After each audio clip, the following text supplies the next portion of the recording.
Dans cette nouvelle vidéo Stop à l'effet berceuse, nous allons démonter tous les préjugés et toutes les idées reçues sur le fameux récit de la création du monde, le récit de la paracha de Bereshit. Allez, top, c'est parti!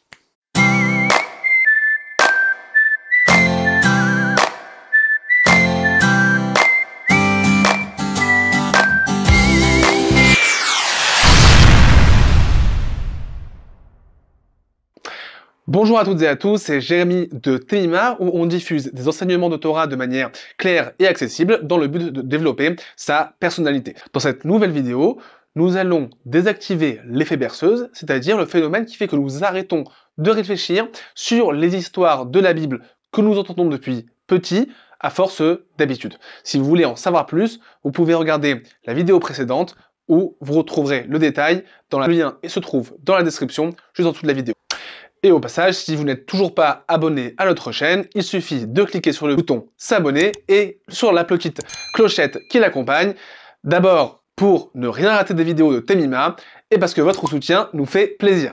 Dans cette vidéo, nous allons parler de la première paracha de la Bible, la paracha de Bereshit, et en particulier le récit de Adam et Ève, le premier homme et la première femme, qu'on a tellement entendu qu'on n'y va plus les incohérences. Alors, regardons ensemble le récit version enfant. Allez, top, c'est parti. Adam et Ève se trouvaient dans un monde idéal, le merveilleux jardin d'Éden, et vivaient paisiblement, entourés de toutes les créatures de la terre. Ils ne devaient respecter qu'une seule chose, ne pas manger du fruit de l'arbre de la connaissance du bien et du mal qui se trouvait au milieu du jardin.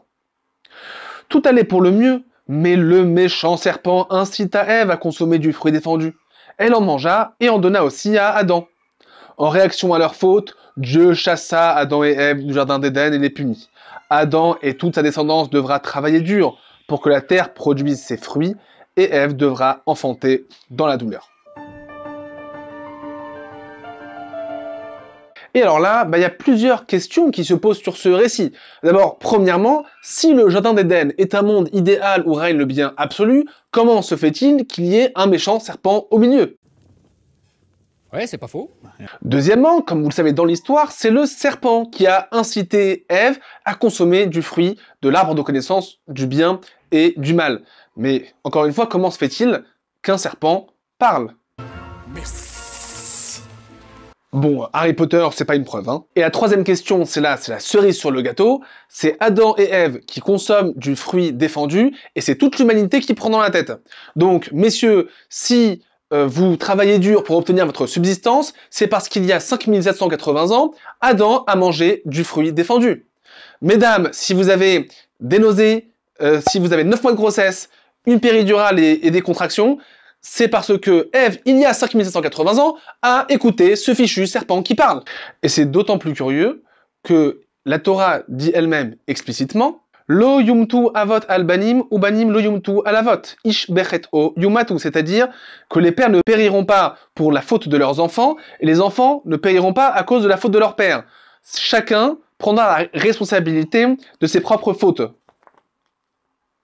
En effet, nous ne sommes pas censés subir les conséquences d'une faute commise par nos ancêtres. Eh bien, c'est effectivement partie des principes fondateurs de la justice divine. Si c'est toi, tu assumes. Si ce n'est pas toi, tu l'assumes pas. Et par conséquent, comment se fait-il que la malédiction de Adam et Ève retentit jusqu'à aujourd'hui, alors que nous n'avons pas consommé de ce fruit? Donc, si on résume nos questions, d'abord, que fait le méchant serpent dans le beau jardin d'Éden? Deuxièmement, qu'est réellement le personnage du serpent? Et troisièmement, comment se fait-il que la faute d'Adam et Ève ait une répercussion jusqu'à aujourd'hui? Et quel est le message que l'on peut en retirer pour nous? Alors tout d'abord, le jardin d'Éden, c'est le monde idéal dans lequel le premier homme et la première femme marchent main dans la main dans le jardin de Dieu. Sauf que le monde idéal dans le judaïsme, ce n'est pas un monde où il n'existe pas de mal. Un monde sans mal, le monde des bisounours, ce n'est pas ce que Dieu veut. C'est Dieu lui-même qui a créé la possibilité à l'homme de faire le mal, car cela fait partie de son projet. C'est ce que dit le verset au moment de la création du monde. Dieu dit « Ve'ine tov me'od » et il vit que cela était très bon, et les commentateurs du Midrash précisent qu'il s'agit de la présence du mal dans le monde. Donc en fait, le mal dans le monde, pour Dieu, c'est quelque chose de très bien. Alors, ça paraît un peu curieux, un peu paradoxal, mais Dieu veut qu'il existe du mal dans ce monde, et la raison, c'est parce que il veut que l'homme agisse et fasse le bien, qu'il choisisse de faire le bien. C'est-à-dire que s'il n'y a pas de mal, eh ben, l'homme est forcé de faire le bien. À partir du moment où il y a le bien et le mal, l'homme doit choisir de faire le bien, ne pas faire le bien par contrainte, mais il doit le faire par conviction. Si Dieu veut des créatures qui ne fassent que le bien, eh ben, il n'a pas besoin de créer l'homme, il a déjà des anges. Et les anges, eux, sont programmés pour faire le bien. Ce que Dieu veut, c'est un homme capable de choisir entre le bien et le mal, et de choisir le bien. Sitôt que le mal est retiré du jardin d'Éden, l'homme perd en même temps son libre arbitre, sa capacité à choisir. Et puis là, vous allez me dire, mais s'il y a du bien et du mal dans le jardin d'Éden, alors en quoi le jardin d'Éden constitue-t-il un monde idéal? Et c'est là que ça devient subtil. Dans le monde idéal, le bien et le mal, la différence entre le bien et le mal est clairement déterminée, est clairement définie. Il y a le bien absolu d'un côté, le mal absolu de l'autre. Il y a les bonnes actions d'un côté, les mauvaises de l'autre. Il y a les justes, il y a les impies. Donc il y a un choix extrêmement clair, extrêmement évident entre le bien et le mal. Et c'est là la grande différence, parce que après la faute de Adam et Ève, eh bien, le bien et le mal se sont mélangés. On peut avoir des gens très bien qui font du mal, des gens mauvais où il peut y avoir des choses positives, on peut avoir à l'intérieur même d'une action positive des pensées négatives, ou bien au contraire des bonnes intentions dans une action qui peut être négative. Le bien et le mal n'est plus clairement défini. Et maintenant, devinez qui incarne le mal absolu dans le jardin d'Éden. Allez, vous avez 3 secondes.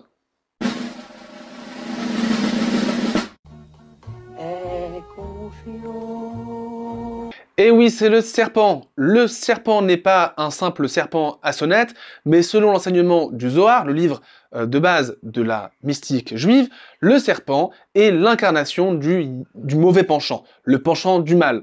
En hébreu, le Yetzer Hara. Pardon? Le Yetzer Hara. Bon, pour faire simple, il existe 2 tendances au sein d'un individu. Il y a d'abord le Yetzer Hatov, le penchant au bien. Ce sont en fait les forces qui se trouvent à l'intérieur d'un individu et qui le poussent à faire le bien. C'est ce qui va le pousser à être reconnaissant, à aider son prochain, à prier, à partager, à apporter du réconfort. Le bon penchant s'exprime à travers des sentiments nobles, comme l'humilité, la gentillesse, la spiritualité ou la douceur. Le deuxième penchant, c'est le penchant au mal. Ce sont les tendances, les forces qui se trouvent à l'intérieur de l'individu et qui le poussent à mal agir, à faire preuve d'égoïsme, d'égocentrisme, de cruauté, de méchanceté, de paresse, de colère, etc., etc. Ce sont les forces qui le poussent à mal agir. Sauf que dans le jardin d'Éden, le bien et le mal sont parfaitement séparés. Il n'existe pas de voix à l'intérieur de l'individu qui va lui dire « laisse-toi envahir par la colère, laisse-toi envahir par la tristesse, ne pense qu'à toi-même, c'est comme ça que tu vas réussir ». Mais cette voix-là n'est pas à l'intérieur, elle est à l'extérieur. Et c'est le serpent qui va être la personnification des tendances du mal qui se trouvent chez l'homme. Donc le serpent n'est pas un véritable serpent, mais c'est la personnification des mauvais instincts de l'homme qui se trouve dans le jardin d'Éden. Et alors là, on arrive au sommet.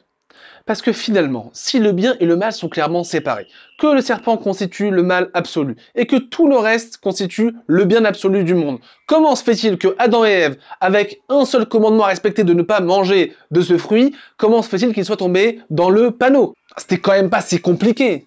Bon, pour cela, il faut regarder un petit peu dans le texte.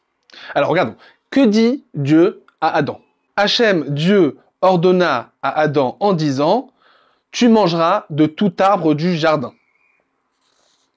Et de l'arbre de la connaissance du bien et du mal, tu n'en mangeras point, car le jour où tu en consommeras, tu deviendras mortel. » Bon, alors voilà ce que dit Dieu, tu peux manger de tout, et puis il ne faut pas manger du fruit de l'arbre de la connaissance du bien et du mal. Mais regardez, que dit Adam à Ève? La femme dit au serpent, nous mangerons des fruits des arbres du jardin. Et du fruit de l'arbre qui se trouve au milieu du jardin, Dieu a dit, vous n'en mangerez point, et vous ne le toucherez pas, de peur d'en mourir. Et c'est ici que tout se joue.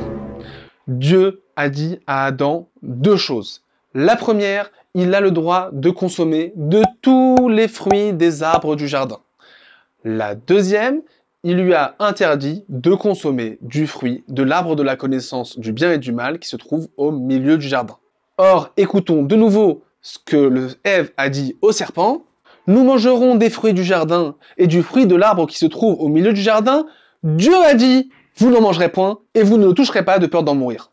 Dieu avait dit deux choses, la permission de consommer de tous les fruits des arbres du jardin et l'interdiction de consommer spécifiquement de ce fruit.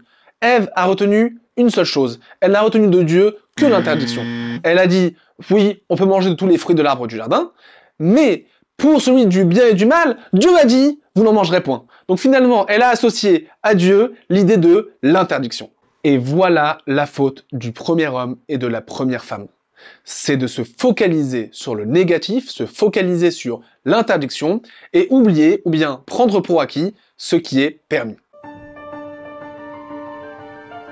Lorsqu'un individu se focalise sur les interdits auxquels il est soumis, le sentiment qui va naître est le sentiment de frustration. Dès lors que Ève est frustrée parce qu'elle s'est concentrée sur l'interdit de ne pas manger du fruit de l'arbre de la connaissance, eh bien le serpent peut dialoguer avec elle et peut l'inciter à transgresser l'interdit. Mais si Ève avait pris conscience de la chance qu'elle avait de se trouver dans le jardin d'Éden, de la permission que Dieu lui avait donnée de consommer de tous les fruits des arbres du jardin, eh bien elle aurait certainement compris que consommer du fruit, l'interdiction de consommer du fruit défendu, eh bien était aussi dans son intérêt, dans son équilibre, en l'occurrence de ne pas devenir mortelle. Mais dès lors que Ève est frustrée et s'est focalisée sur l'interdit, elle devient un terreau fertile pour l'argumentaire du serpent, l'argumentaire du mal absolu, qui va la faire flancher et qui va la faire détourner de ses objectifs, à savoir vivre heureuse, elle et Adam, dans le jardin de Dieu. Et alors vous me direz, bon, c'est bien joli comme histoire, mais quel est le rapport avec nous? Nous, on n'y est pour rien. Eh bien, tout simplement parce que la source de leur erreur est la même que la source des nôtres. La source de toute erreur, que ce soit dans les rapports avec Dieu, que dans les rapports avec autrui, c'est le sentiment, c'est la focalisation sur l'interdit qui crée le sentiment de frustration et qui crée le dérapage. Quand un individu se sent étouffé par l'interdit, on ne peut plus rien faire, on ne peut plus rien dire, on ne peut plus quoi penser, on ne peut plus faire ce qu'on veut, eh bien, il va arriver à être étouffé et donc par conséquent, il va se permettre de faire ce qu'il veut. Mais si chacun prend conscience de ce qu'il a le droit de dire, le droit de faire, le droit de penser, le droit de vivre, et de toutes les possibilités, eh bien, il ne se focalise plus sur l'interdit, il se rééquilibre, et par conséquent, il permet moins de dérapage. Si bien que les interdits ne se présentent plus à lui comme comme étant une atteinte à sa liberté personnelle, mais il va voir les interdits comme des tuteurs pour un arbre qui le permettent de pousser dans la bonne direction. Et finalement, si on prenait conscience de tous les moments de bonheur qu'on avait dans la vie, eh bien on se plaindrait moins des moments difficiles. Si on prenait conscience de tout ce que les autres nous apportent, peut-être qu'on deviendrait moins égoïste. Et si on prenait conscience de tous les efforts que les autres ont fait pour nous, eh bien on serait certainement plus reconnaissant. Donc c'est vrai, on n'a pas mangé du fruit de l'arbre de la connaissance du bien et du mal. Mais malgré tout, on se comporte parfois, et trop souvent, comme Adam et Ève.